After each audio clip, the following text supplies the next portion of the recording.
Guys, magandang gabi sa ating lahat guys at syempre sa ating mga subscriber at followers. Ayan, nagpapasalamat po muna ako sa ating mga viewers na laging sumusubaybay sa ating content guys. So, sasagutin natin itong tanong ni Idol, ayan na meron daw bang si KD5 na hindi daw nagda-dialysis. So, sagutin natin ito guys. So, para sa akin guys, marami naman akong nakilala pero nasa stage 4 pa lang or nasa stage 3 pa lang na hindi pa nagda-dialysis. Kasi kaya pa naman makuha sa gamot or napifilter pa naman kahit konti yung lason or yung creatinine ng isang tao. So, base kasi dyan sa tinatanong mo as na pwede bang hindi na mag-dialysis o pwede bang hindi na nada-dialysis yung stage 5? Talagang napakahirap Idol kasi unang-una, kahit sabihin mong ayaw mong pa-dialysis kahit stage 5 ka na, unti-unti kang pahihirapan yan Idol. Lalo na ako, yung stage 5 ako, unang-una ayoko talaga magpa-dialysis kasi maraming kwento, maraming reason, maraming issue. So ayan, laging may pangamba. So minsan iniisip ko talaga ayoko magpa-dialysis. Pero until 1 week na hindi ko pagda-dialysis, no, hindi pa ako dinadala sa ospital, nakakaramdam na po talaga ako. Sobra ang dami. Pagkahilo, nahihimatay, sobrang lamig ng pakiramdam, sobrang kati ng balat, hirap na hirap sa pagtulog, yung tipong 2 araw ka ng gising, lutang na lutang ka na. So, nandiyan na rin yung paninilaw ng balat. So, ano pa ba? Yung pabalik-balik na pag-ihi pero kahit ihi ka ng ihi, hindi siya na kumbaga hindi normal yung pagkaihi mo di ba? Dapat yung normal na pag-ihi is yung kulay tsaa or kulay wine yung ihi mo kasi ibig sabihin yun nakakapag-filter si kidney. Pero yung sa akin kasi sobrang linaw na mabula pa. So sobrang dami ng protein ng ihi ko. So hindi nakatulong hanggang sa dumating sa time na nahihirapan akong huminga. Nahihirapan na akong kumain as in kada isang subo ko lang sa isang kutsara sa isang kanin ganyan naiduduwal ko agad. So wala talaga as in ayaw tanggapin ng katawan ko.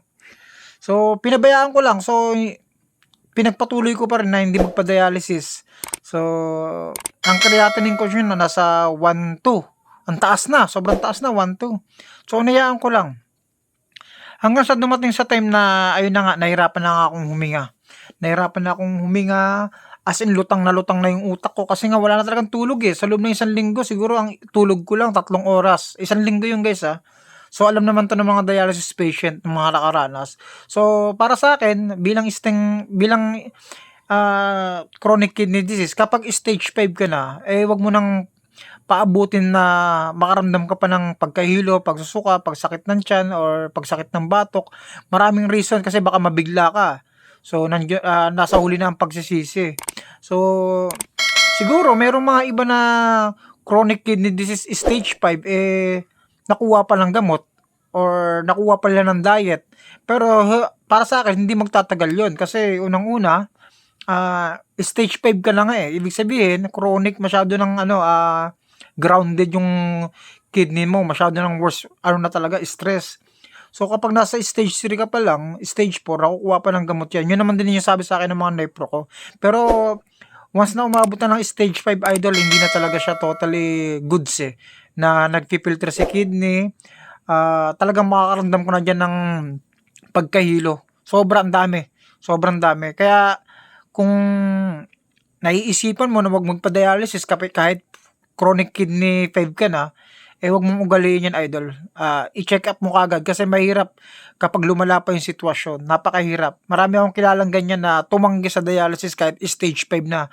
Kahit yung creatinine nasa 1,000 na, nasa 1,000 na. So ang ending, ayun, na-confine, na emergency.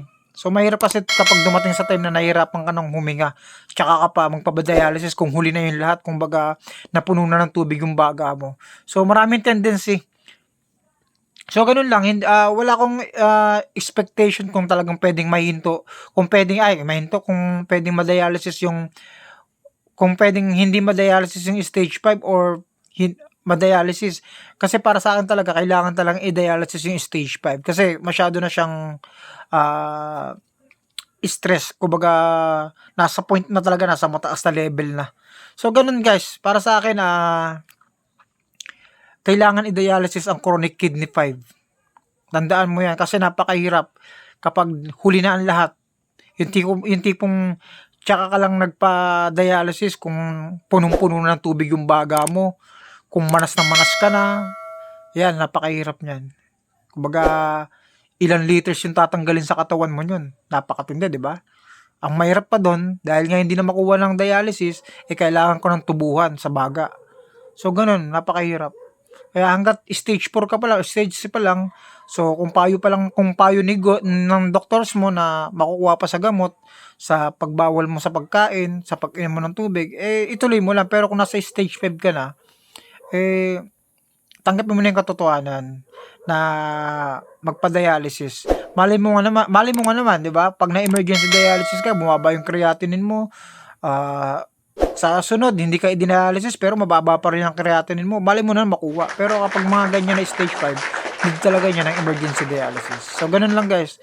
Ingat-ingat lang din syempre kapag nandun ka na sa time na dialysis patient ka na, mahirap talagang tanggapin yung katotohanan na lifetime ka nang magda-dialysis. Pero, yun yung makakatulong sa'yo eh. Yun yung magpapagaan sa pakiramdam mo bilang isang tao na nagdadala ng chronic kidney disease. So, napakahirap po magkasakit ng chronic kidney disease. So, ganun guys. And sana nakatulong sa itong video na to. At kung nakatulong sa ito at nakaabot ka hanggang dito guys, so ayan, isubscribe mo ako sa aking YouTube channel. Ito guys, yan, Official Nifroy guys. Ayan, pwede mong i-type yan guys. Meron dyan mga healthy lifestyle, healthy advice. So, ayan, baka makatulong sa inyo to guys. At sa mga hindi pa nakapollow sa aking page, ayan guys, pwede nyo po akong i-follow dyan guys. Pwede nyo po akong i-PM. So, kwentuhan, kung kaya kong sagutin, sagutin lang natin.